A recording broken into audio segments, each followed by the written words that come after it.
Welkom terug hier op Groot Plaas. So ons gas vanoggend is Luther van der Mest en hy is 'n senior lektor van die departement van dierekunde en entomologie by die Universiteit van Vrystaat om te gesels oor die weerstandigheid van bosluise. Luther, goeiemôre en welkom hier op Groot Plaas. Môre Diepie, dankie vir die uitnodiging. So, hoekom het jy gevoel dit is noodsaaklik om spesifiek bosluisweerstand te ondersoek? Ja, want ek dink nie mense besef eintlik altyd die impak wat bosluise het, veral op produksiediere nie. Ja, daar's 'n direkte impak deur direk produksie te beïnvloed, byvoorbeeld melkproduksie en vleisproduksie, maar dan ook indirek kan bosluise siektes oordra, wat dan ook natuurlik maak dat diere doodgaan van hierdie siektes. So die enigste manier wat ons hulle regtig goed kan beheer op hierdie stadium is met chemiese middels. En as die chemiese middels nie meer werk nie, dan is dit regtig vir ons 'n probleem. En die impak wêreldwyd word beraam dat dit tussen 22 en 30 biljoen US$ is wat bosluise het op produksie. So wat is die standaard lewensiklus dan van 'n bosluis van begin tot die einde van sy lewensyd? So daar's verskillende tipes bosluise, jou een gasheer bosluis en dan kry jy meer gasheer bosluise. Jou een gasheer bosluise is jou blou bosluise. Hulle is die grootste probleem as dit kom by weerstandigheid, omdat al die lewensfases op die bees byvoorbeeld sal voorkom en hulle word dus dan deur dieselfde produk behandel en blootgestel, wat dan maklik hulle vinniger weerstandigheid ontwikkel en ook hulle lewensiklus is korter. Hulle kan tot 4 generasies in 'n jaar deurgaan. Jou meer gasheer bosluise, daar kry jy verskillende tipes. Jy kry 2 gasheer bosluise en 'n 3 gasheer bosluis. En wat dit beteken is die verskillende lewensfases van die bosluis kom voor op verskillende diere. So hulle vat langer om 'n weerstandigheid te ontwikkel. Ja, so daai is in a nutshell. So as ons nou, is ek reg dan as ons sê een van die middels wat gebruik word teen bosluise is acaricide, en julle het nou gekyk en spesifiek agtergekom dat daar's 'n weerstandigheid wat opgebou word teen hierdie middel. Ja, wel ek het eintlik onlangs oorgevat by Dr. Ellie van Dalen en sy het al van 2003 af, as ek reg onthou, wat sy data insamel oor weerstandigheid in bosluise. Want ons het eintlik 'n fasiliteit hierso in ons departement waar ons hierdie weerstandigheid toets teen die verskillende middels vir boere. En wat ons sien is die sintetiese peritroïde, dat minder as 30% van die bosluise wat ons inkry nog vatbaar is vir sintetiese peritroïde. Dis nou jou sipermetrien byvoorbeeld. Dan tweedens kry jy jou formamadines en hulle werk nog beter, alhoewel ons ook in sekere areas sien, soos byvoorbeeld in die Oos-Kaap waar die beeste gereeld behandel word, party plekke weekliks, dat daar wel weerstandigheid is. En dan die derde een wat ons toets, die chemiese klas, is die organofosfate. En vir hulle ten minste lyk dit beter. Daar's minder weerstandigheid teen hulle op hierdie stadium. So ek is seker julle het daar 'n bietjie met 'n paar boere ook oor hulle ervarings gepraat, maar was daar 'n groot verskil tussen die kommersiële boere en meer kleinskaalse boere se ervarings? Ja, dit wil so voorkom, ja. Want ek dink dit is wat Suid-Afrika so uniek maak, is die feit dat ons so diversiteit het in boerdery, want ons het ook die kommunale boere, wat eintlik ook 'n probleem veroorsaak, soms met die beeste wat geskei word sonder dat hulle gekwarantyne word, en hulle bring dan nou die bosluise in. Byvoorbeeld, ja, ek spekuleer nou, maar in die Oos-Kaap, in die ooste van die Vrystaat, sien ons dat die Asiatiese blou bosluis daar voorkom, en ons vermoed dit is eintlik beeste wat van Natal, KwaZulu-Natal af oorgeskei word in die Vrystaat in, wat hierdie bosluis ingebring het. En met klimaatsverandering, daar al baie studies gedoen waar hulle gemodelleer het wat die verspreiding moontlik kan wees van hierdie bosluise. En dit is duidelik dat hulle kan voorkom in hierdie areas en nou as jy hulle in die area inbring, dan kan hulle daar vestig. En ek dink dis regtig kommerwekkend. So vinnig, net voordat ons na die breek toe gaan, ons het so 40 sekondes. Hoe dra die verkeerde gebruik van hierdie middels dan nou toe tot die weerstandigheid wat hulle opbou? So as jy die beeste behandel, word daai bosluise elke keer blootgestel aan dieselfde middel. En dit beteken jy selekteer dan vir bosluise wat nie meer vatbaar is dan vir daai middel nie. En dit is dan nou hoe hulle dan geneties sal weerstandigheid ontwikkel. En dit is hoekom dit belangrik is om weerstandigheid teen te werk.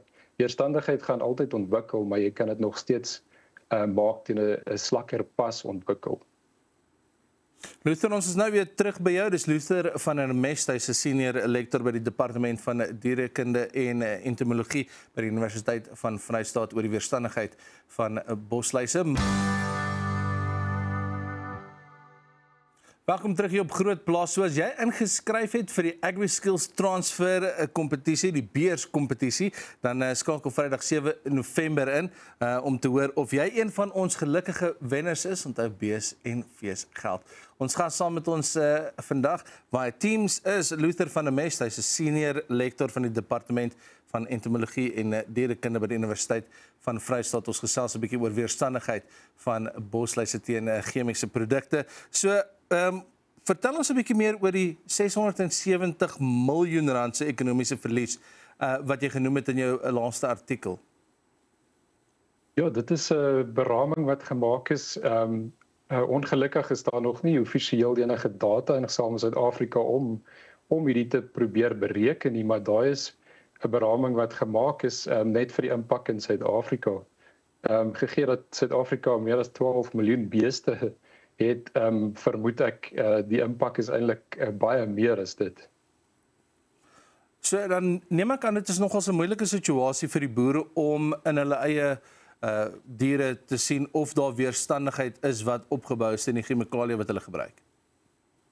Ja, dit is 'n baie langdurige proses om eintlik dit te bepaal. En dit is juis ons is die enigste onafhanklike laboratorium op die oomblik in Suid-Afrika wat hierdie toetse doen. So ja, die boere stuur vir ons van hulle bosluise en ons toets dit vir hulle. Want die volgesegde bosluise moet van die beeste afgehaal word en dan moet ons hulle inkubeer sodat hulle kan eiers lê. En die larwes sal dan hatch en ons sal dan die weerstandigheid toets teen die larwes vir die verskillende middels. En die rede hoekom ons fokus op die sintetiese peritroïde en die formamidines en die organofosfate is omdat daai 3 chemiese klasse is hoofsaaklik die chemiese klasse wat gebruik word in Suid-Afrika. So Luther, een van die voorstelle wat jy gemaak het is ook om die middele op 'n rotasiestelsel te sit van 2 jaar. Wat probeer jy daarmee bereik? Ja, so onlangs het die riglyne van die FAO uitgekom en hulle dis eintlik 'n baie nice dokument waar hulle mooi uiteensit hoe jy weerstandigheid kan stadiger maak en ook 'n geïntegreerde bosluisplan ontwikkel. So rotasie, as jy rotasie gaan toepas, dit is een manier om weerstandigheid ontwikkeling stadiger te maak, want as jy sê maar byvoorbeeld 'n sintetiese peritroïd gebruik vir 2 jaar en dan oorskakel na 'n formamidien, dan gaan jou bosluise oor die langtermyn nie weerstandigheid ontwikkel nie, want hulle het 'n kans dan om te rus as daar met 'n ander produk behandel word. So jy het nou daarna verwys is kwarantyne wat sekere boere nie noodwendig altyd toepas nie, maar hoe belangrik is dit om diere te kwarantyne, veral as hulle tussen plase beweeg of tussen kampe? Ja, dit is baie belangrik. Ja, en die voorstel is dat dit tussen 21 en 30 dae gedoen word. Ek weet op die oomblik met BKS moet die diere in elk geval vir 30 dae gekwarantyne word. En die rede vir dit is omdat al word die diere behandel van op die plaas van waar hulle kom, bosluise is baie moeilik want hulle kan in 'n plek sit waar hulle nie die behandeling gekry het nie, en dan skuif jy die bees na die nuwe plaas toe en elke blou bosluis wyfie kan 2.500 eiers lê. So dit vat nie baie wyfies om dan op jou plaas af te val en 'n nuwe populasie te vestig. So wanneer die bees dan nou op die nuwe plaas aankom, dan word dit voorgestel dat die bees weer behandel word en in 'n area gekwarantyne word, waar jy ook dan kan sien as daar bosluise afval, sodat jy hulle kan verwyder en vernietig. So net so om gou 'n samevatting van alles te doen en om te weet waar ons gaan opeindig. Waar neem jou navorsing oor bosluise jou volgende? Wat is die plan? So my langtermynplan is om juist data in te samel op al die praktyke wat al reeds toegepas word in Suid-Afrika, byvoorbeeld die brand van weiding en ook die rotasie tussen kampe om te sien hoe dit die bosluise affekteer. Ons het geen data wat hierdie ondersteun nie en hierdie praktyke word toegepas al vir 'n baie lang tyd.